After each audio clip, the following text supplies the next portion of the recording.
Hello, everybody. Welcome back to another episode of 5 Minute Gaming News, the show that may or may not be 5 minutes. Today in the news, in a last-ditch effort to get approval from the CMA, the Markets Authority in the UK, Xbox is working with Ubisoft and their cloud gaming space to offer them the rights to Activision Blizzard games on Ubisoft cloud services.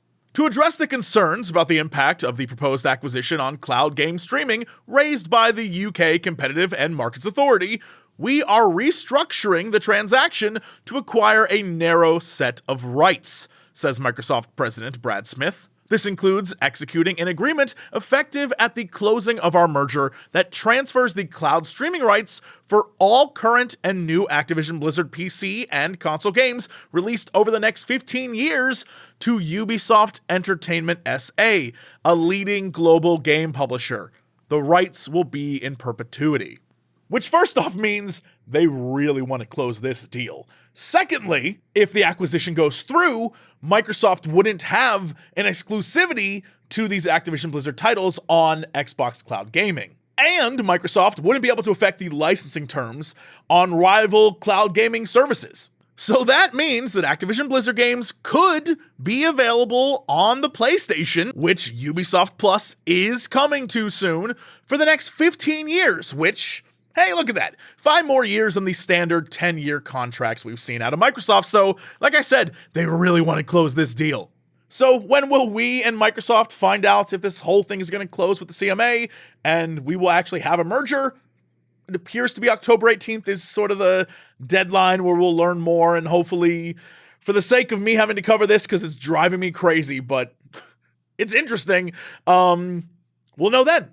And speaking of Ubisoft, we've actually learned more about the upcoming, now canceled, sequel to Phoenix Rising thanks to an Axios report, and honestly, the more I hear about it, the more I'm just bummed out. In the report, the game, titled Codename Oxygen, was to be set in a fictionalized interpretation of the Polynesian archipelago, covering such locations as New Zealand, Tahiti, Easter Island, and Hawaii. But the biggest change that was coming to the sequel, and the one fans probably would be most sad about, was the redesigned gameplay. Rather than filling the open world with quest markers and indicators on where to go next, the plan for Oxygen was to remove a lot of those markers and make the player figure out themselves where to go by tracking animals, studying the position of the stars, or following the wind. One source told Axios that Elden Ring was a key inspiration for the project, because it too dropped players into hostile world without obvious advice on where to go. And admittedly, it's pretty funny that Phoenix Rising, inspired by Breath of the Wild, its sequel would have been inspired by Elden Ring. Sure, okay. However, it does sound kind of fun. Obviously now we'll never really know if they could have delivered on the promise, but concept-wise, location-wise, the setting, I kind of dig it. I would have liked to see a story set in that sort of big open world, getting on the water, sailing out, following the stars at night. I think that's really interesting, and if it was done well, that could have been a cool concept. Especially that would have been kind of that love child between Elden Ring and Wind Waker, not Breath of the Wild. All I can say at this point is Ubisoft's dedication to push for 1 billion more Assassin's Creed games instead of new IP is, grating, but hopefully they'll nail Assassin's Creed again, I don't know. Next, it appears the Metal Gear Solid Master Collection is coming with some additions that have a lot of fans confused, and not the cool DLC kind of additions. According to Games Radar, the upcoming collection starts every game with a warning that reads, "This game contains expressions and themes which may be considered outdated. However, these elements have been included without alteration to preserve the historical context in which the game was made, and the creator's original vision.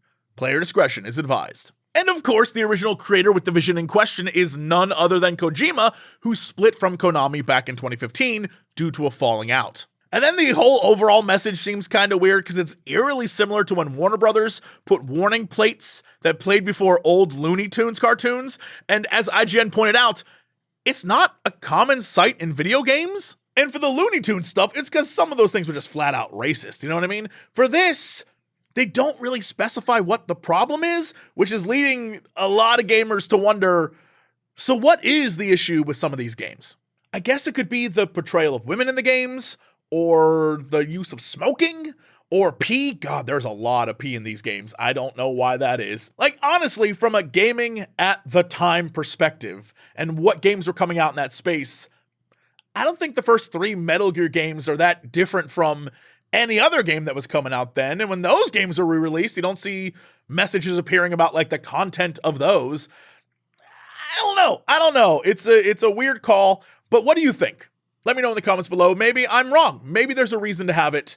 And I'd love to hear that reason. I'm open to what the reasoning would be. Anyway, that's it for me. Thanks so much. If you want to support this show more than just liking or subscribing, we have a Patreon, patreon.com/JesseCox. We got a lot of content over there. It helps us run this whole thing because let me tell you, there's no ad dollars in a 5-minute show.